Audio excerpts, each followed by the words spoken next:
వారి యొక్క మాతృ రాష్ట్రం అయినా కానీ ఇవాళ మధ్యప్రదేశ్ రాష్ట్రానికి కూడా చాలా సంవత్సరాలు ముఖ్యమంత్రిగా పనిచేసిన తర్వాత ఇప్పుడు కేంద్ర మంత్రివర్యులుగా తమ యొక్క సేవలు అందిస్తున్నటువంటి పెద్దలు శ్రీ శివరాజ్ సింగ్ చౌహాన్ గారు మన అగ్రశ్రేణి నాయకుల్ని, పెద్దల్ని, కార్యకర్తల్ని, వివిధ శాఖల్లో పనిచేసినటువంటి పార్టీ యోధుల్ని అందరినీ ప్రేమపూర్వకంగా పలకరిస్తూ ముందుకు సాగుతూ ఉన్నారు. విగ్రహావిష్కరణ కార్యక్రమంలోకి మనం వెళ్ళబోతూ ఉన్నాం.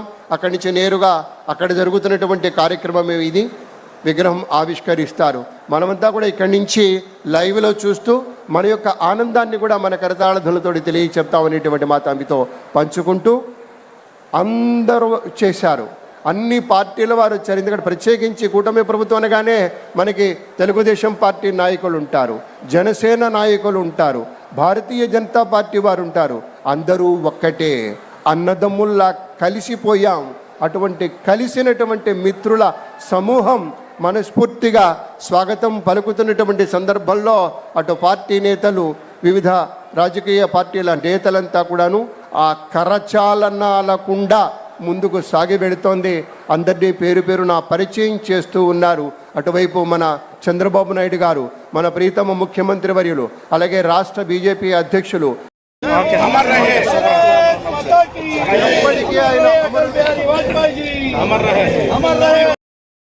ముందుకు సాగి విగ్రహావిష్కరణ కార్యక్రమంలో భాగస్వామ్యం తీసుకోబోతున్నారు. మీకు మనవి చేశాను, అక్కడ విగ్రహావిష్కరణ చేస్తారు, పూలమాలలు సమర్పిస్తారు, ఆ తర్వాత ఎగ్జిబిషన్కి వెళ్తారని ఇటువంటి మాట మీతో పంచుకుంటూ ఒక్కసారి గట్టిగా మనం మన కరతాళధ్వనులు వినిపిద్దామా?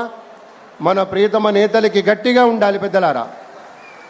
Yes yes, hats off to you, hats off to you. మీ అందరికీ కూడాను పేరు పేరున కృతజ్ఞతలు, మనపూర్వకంగా ధన్యవాదాలు తెలియజేసుకుంటూ ఉన్నాం.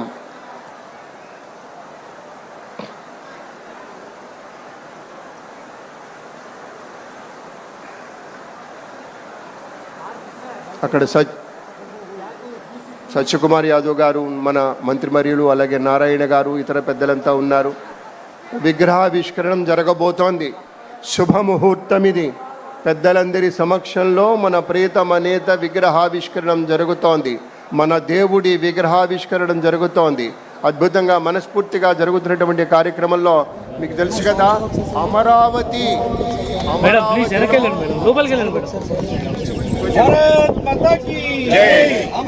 విగ్రహం బయట పెట్టమని శివానంద ఉంటుంది.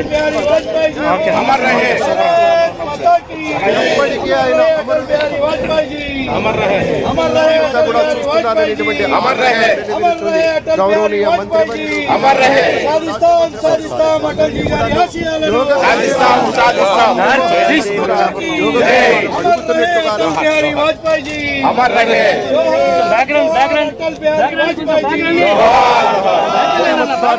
ఆవిష్కరించారు. గౌరవనీయ ముఖ్యమంత్రి వర్యులు శ్రీ నారా చంద్రబాబు నాయుడు గారు, కేంద్ర మంత్రి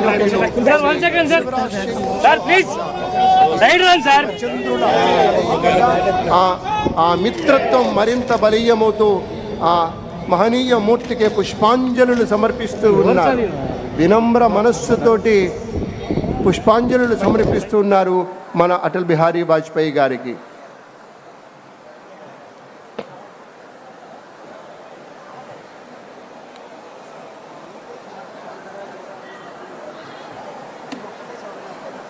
ఎంత సుందరంగా తీర్చిదిద్దారండి. చూడండి, క్లోజప్కి వెళ్ళాక ఎంత బాగుందో. మన మనస్సుల్లో నాయకుడు అంటే ఇలా ఉండాలి అని చెరగని ముద్ర వేసినటువంటి మహనీయ మూర్తి అండి. చాలా అరుదుగా ఉంటారు ఇలాంటి నాయకులు, ఇలాంటి పెద్దలు. అటల్ బిహారీ వాజ్పేయి గారంటే అది పార్టీ ఏదైనా, విపక్షమైనా సరే స్వపక్షీయంగానే మాట్లాడతారు. ఆయనతోటి సంభాషించేటప్పుడు మాత్రం మనం అంటూ ఉంటామే మామూలుగా ఒళ్ళు దగ్గర పెట్టుకొని. ఎందుకంటే ఆయన ఏ వాదానికి కట్టుబడి ఉండరు.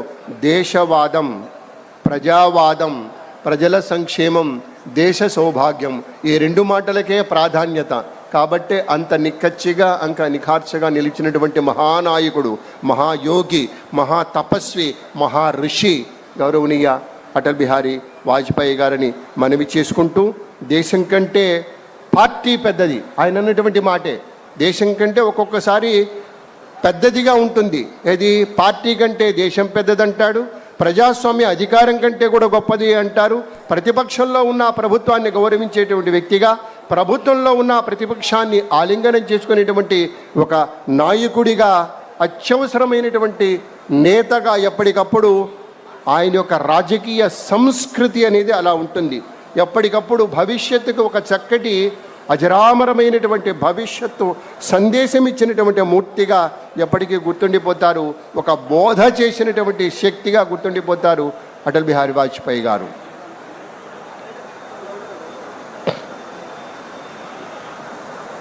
గౌరవనీయ కేంద్ర మంత్రివర్యులు, రాష్ట్ర మంత్రివర్యులు, నాయకులందరితోటి ఒక గ్రూప్ ఫోటో అక్కడ జరుగుతోంది.